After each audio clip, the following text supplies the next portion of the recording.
ಕನ್ನಡ ಚಿತ್ರರಂಗವನ್ನು ಮೇರು ಪರ್ವತದ ಎತ್ತರಕ್ಕೆ ಕೊಂಡೊಯ್ಯಬೇಕೆಂಬ ಸಂಕಲ್ಪದಿಂದ ತನ್ನ ಜೀವನ ಪೂರ್ತಿ ತನ್ನನ್ನೇ ಅರ್ಪಿಸಿಕೊಳ್ಳುತ್ತಾನೆ ನಿರ್ದೇಶಕ ಪ್ರಭಾಚಂದ್ರನ್. ಪ್ರೀತಿ ಹುಚ್ಚಿಡ್ದಿರೋ ಇದಕ್ಕೆ ಪರಿಹಾರನೇ ಇಲ್ಲ. ಕಲಾವಿದ್ರು ನನ್ನಂತ ಬಡ ನಿರ್ಮಾಪಕನಿಗೆ ಕಾಲ್ ಶೀಟ್ ಕೊಟ್ಟಿರೋದೆ ಇಡೀ ಗಾಂಧಿನಗರದಲ್ಲಿ ಹಾಟ್ ನ್ಯೂಸ್.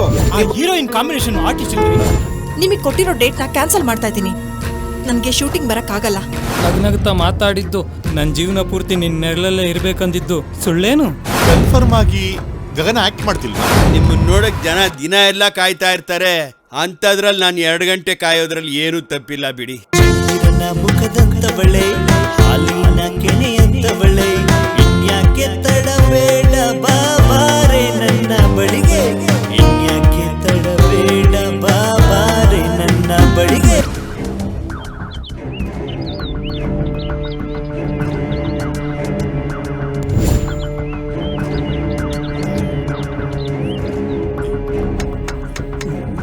ಅಣ್ಣ, ಅದು ಅಮ್ಮ ಕಾಸು ಕೇಳಿದ್ರು. ಅಲ್ಲಪ್ಪ, ಬೆಳಿಗ್ಗೆ ಟಿಫನ್ ತರಿಸಿದ್ಯಾ, ಅದ್ರಲ್ಲಿ ಉಪ್ಪಿಲ್ಲ, ಖಾರ ಇಲ್ಲ, ಕಮ್ಮಿ ಸಿಗುತ್ತೆ ಅಂದ್ಬಿಟ್ಟು ಎಲ್ಲ ಫುಟ್ಪಾತಲ್ಲಿ ತರಿಸ್ಬಿಟ್ರಾ? ನೀವು ಆಡ್ತಿರೋ ಮಾತುಗಳಿಗೂ ತೋರಿಸ್ತಿರೋ ಭಾವನೆಗಳಿಗೂ ಸ್ವಲ್ಪನೂ ಹೊಂದಾಣಿಕೆ ಆಗ್ತಾ ಇಲ್ಲ.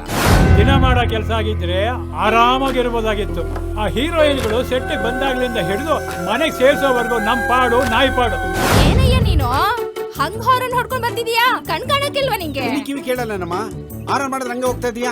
ನಿಮ್ಗೆ ಮತ್ತೊಂದ್ ಹೆಸರೇ ನಮ್ ಚಂದ್ರನ್ ಸಾರ್ ಅಲ್ವಾ? 5 ನಿಮಿಷ ಲೇಟ್ ಆದ್ರೆ 5 ವಿಷಯಗಳು ಮಿಸ್ ಆಗೋಗುತ್ತೆ.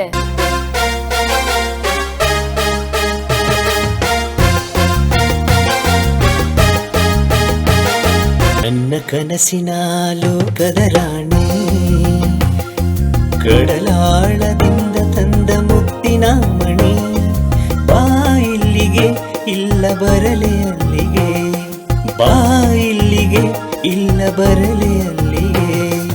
ಸ್ಥಾನ ಕಿತ್ಕೊಳ್ಳೋದಕ್ಕೆ ನಾನ್ ಬಿಡೋದಿಲ್ಲ. ಚಂದ್ರನ್, ನೀನೊಬ್ಬ ನಯವಂಚಕ.